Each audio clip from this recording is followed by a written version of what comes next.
Welcome to the deep dive. Today, we are unpacking the world of microtask platforms. We're pitting the old Titan Amazon mechanical Turk, or MTurk, against the rebranded newcomer, SproutGigs. Right, formerly Pico worker. Exactly. And our mission is pretty simple.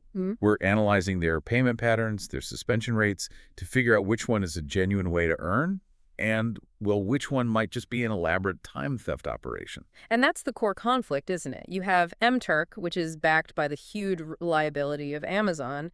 Then you have this other one promising total global access. No restriction. No restrictions. But the real question is, is the system designed to actually pay you for your work, or is it built to profit from confiscating your account funds? Okay, so let's dig into MTurk first. It sounds like a global thing, and it is, sort of. It accepts workers from 43 countries. But there's a huge asterisk here. A very big one. Only workers in the U.S. and India can actually get cash. Everyone else, Yeah. they're stuck with Amazon gift cards. And on top of that, just getting approved is a total gamble. You're either in instantly, or you could wait months just to get a rejection for, like, zero explanation. That approval process is a black box for sure. But if you do get in, the earnings progression is tangible. New workers can make maybe $6 to $12 an hour. Which is bad to start. Not at all. And the real key is hitting 500 completed tasks. That unlocks better jobs. If you can get the master's qualification, you could genuinely be looking at $16 to $22 an hour. We even saw one worker who documented earning $50,000. Wait, $50,000 part-time over 6 years. Part-time over 6 years, yeah.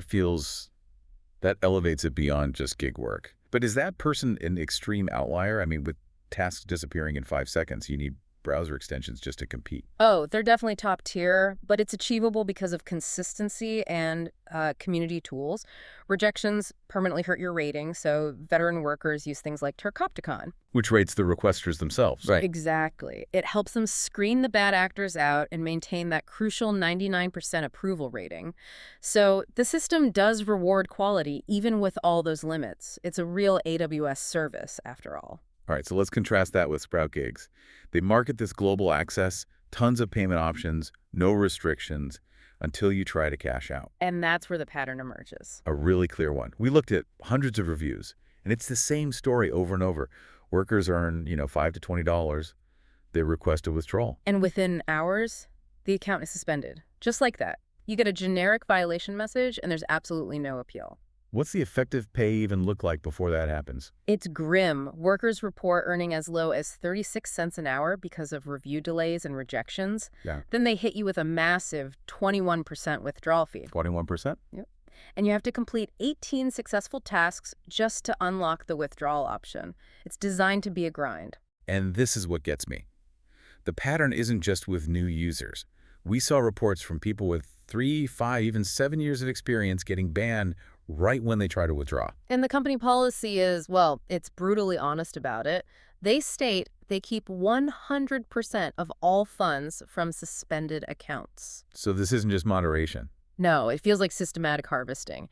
When so many people report the exact same thing right at the payout threshold, it really points to a business model of, profit from confiscation. Trustpilot even had to remove a ton of paid, fake positive reviews, which left their actual rating at a 2.1. Wow. Okay, so what does this all mean for you? I think the verdict is pretty clear. MTurk wins despite the grind and the uncertainty of getting approved. Right, but that's a big if you're in a country that gets a cash payout. It's a slow investment that can pay off. And if you're outside those countries, our sources suggest looking at alternatives, maybe like ClickWorker or Appen. The warning is absolute. The rebrand from Pico workers to SproutGigs didn't fix that underlying business model. So it leaves you with a final thought, doesn't it? When hundreds of people report identical account suspensions right at that payout threshold, it really makes you question if we should see these platforms as employers or as just highly optimized systems for extracting unpaid labor.